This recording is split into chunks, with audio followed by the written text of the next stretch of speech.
Sushant Sareen, on the contrary, that 4-point formula actually sought more mainstreaming of the separatists and engagement with militant groups. So what did he want? He wanted to mainstream Lashkar-e-Taiba and Jaish-e-Mohammed.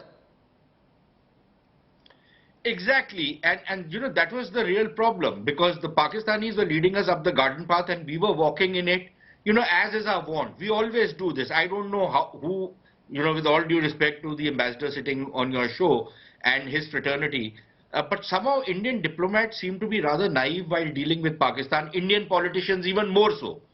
And the thing is, look, Gaurav, for me, the basic metric is that if somebody is really invested in a peace process, even if that peace process falls apart or that peace formula falls apart, the man owns it for endlessly.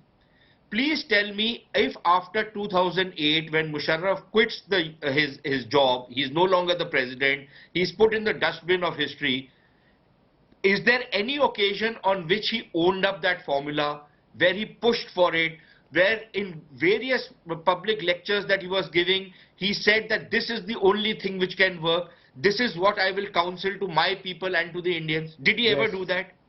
And if he didn't do it, then clearly that tells you that, you know, this was something which was a kind of a tactical move on their part, and the situation in Kashmir would have actually gone out of control, simply because, as we are right now witnessing, Gaurav, after the constitutional reforms in Kashmir, what we have witnessed is the kind of ecosystem which existed out there, the kind of incentivization for separatism and terrorism in Kashmir, the way that the universities, you know, legal fraternity, you name it, you know, people have been attracted out there, they have been incentivized out there.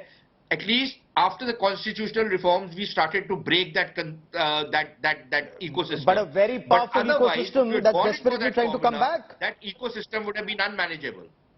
Oh, you're right, sir. You're right. But Ambassador Trigunayat, you know, Pervez Musharraf, a military dictator who threw out Nawaz Sharif. Should India, you know, Sushant Sareen says, have we been naive in dealing with Pakistan? And, you know, when governments say, or when political leaders say that dialogue should be uninterrupted and uninterruptible, and when India gives legitimacy to a military dictator by accepting him as president and giving him a tri-services guard of honor, you know, when he's responsible for the death of 530 Indian soldiers, are we naive in dealing with Pakistan? Gaurav, I don't think we are naive. You have to be a realistic, and I would understand Sushant's contempt for diplomacy or the peace per se in that sense. But do you think, I mean, can you wish away your neighbors? You cannot. You have to deal with them. So either you fight with them, and any fight, any war that starts, and general is here, it has to get back into the diplomacy once again. It is not something that you can just think that today we are out of diplomacy, tomorrow not. During intervening period of the war also the diplomacy continues. What is diplomacy trying to achieve? Peace? Quite. Your security of your borders? Some things have to be enforced and imposed even on the adversary. You give a military dictator legitimacy by calling him to Agra, and then he does an attack on your parliament, on parliament, because those talks fail. So we don't impose costs, even diplomatic costs, on Pakistan. We let them punch way above their weight, of course, before Balakot.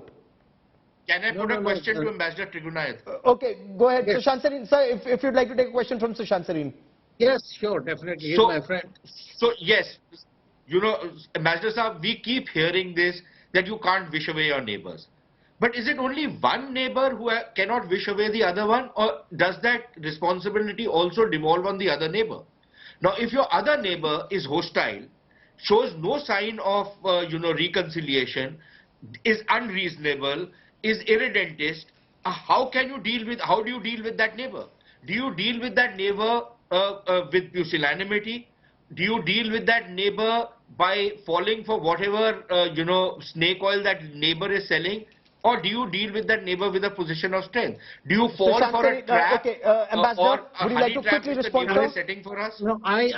No, I personally believe, Sushant, that you have to be strong in order to enforce diplomacy. That is absolutely, there is no denying the fact.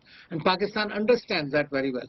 but that this is their policy has been terrorism. And as I said in the beginning, that you cannot rely on Musharraf or any other leader for that matter, because the deep state in Pakistan thrives only on the anti-India story and the zero-sum game with India. So they will continue to use this terrorism as an instrument of their foreign policy, and we need to work on that. Okay, And that has General been Dua, significantly done in the recent past.